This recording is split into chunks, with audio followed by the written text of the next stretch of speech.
Hello dear student, this is Suman Dutta. তো আজকে present হলাম নতুন একটা ভিডিও নিয়ে। আজকে থাকছে ত্রিপুরা ক্লাস 10-এর জন্য আরেকটা গুরুত্বপূর্ণ প্রশ্ন। তো প্রশ্নের মধ্যে একটা রাশি, সবার আগে আমরা একটা কী দেখতে পাচ্ছি, এটা দর্পণের মধ্যে যখন কোনো লাইট যায়, ঠিক আছে, বা কোনো রশ্মি যায়, তো সেটা কীরকমভাবে প্রতিফলিত হতে পারে। দেখো নিচে, দেখো এটা সোজা একটা টান আছে, এটাকে আমরা বলবো দর্পণ। সে দর্পণের মধ্যে কি আছে? আপতন বিন্দু। তারপর দেখো এখানে কি আছে, এখানে দেখো আছে এই যে সোজাটা, এটাকে আমরা বলবো অবিলম্ব। কি বলবো? অবিলম্ব বলবো। এখান দিয়ে যখন লাইট আসে, তো লাইটের যে আসাটা, এটাকে বলবো আপতিত রশ্মি। কি বলবো? আপতিত রশ্মি। এবং তার ফলে যে কোণ তৈরি হচ্ছে, সেই কোণটার নাম কি? আপতন কোণ। ঠিক আছে, রশ্মিটা এখান থেকে আসলো, সে যখন এদিকে মুভ করবে, তখন তোমরা কি বলবো? তাকে বলবো প্রতিফলিত রশ্মি। আর তার জন্য যেটা কোণ তৈরি হচ্ছে, তার নাম কি বলবো? প্রতিফলন কোণ। ঠিক আছে, তো এখানে আমরা এতটুকু বুঝে গেলাম। তো এখানে দেখো, এখন প্রশ্ন, আপতিত রশ্মি কি? প্রতিফলকের উপর যে রশ্মি এসে আপতিত হয় তাকে বলা হয় আপতিত রশ্মি। ঠিক আছে, প্রতিফলিত রশ্মি কাকে বলে?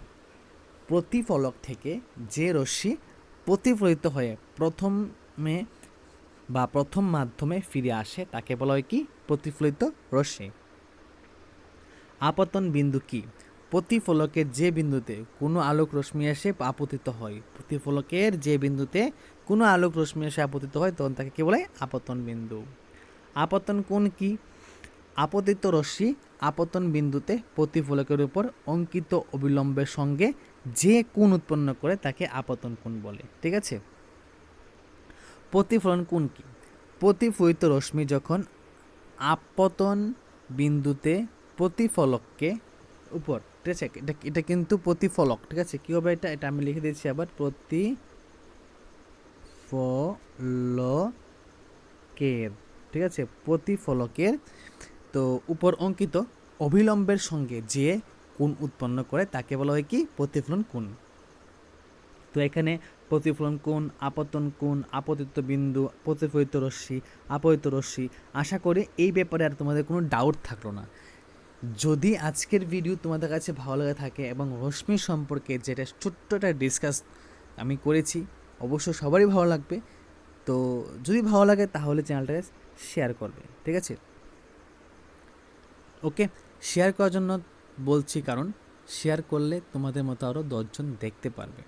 তাহলে কি হবে? তারা অনেক উপকার পাবে। হয়তোবা এমনও স্টুডেন্ট আছে যাদের এখনও টিউশন নেই, তো স্পেশালি তাদের জন্য আমি ভিডিও করি। তো অবশ্যই সবাই ভিডিওটা লাস্ট অব্দি দেখার চেষ্টা করবে। তো ধন্যবাদ সবাইকে।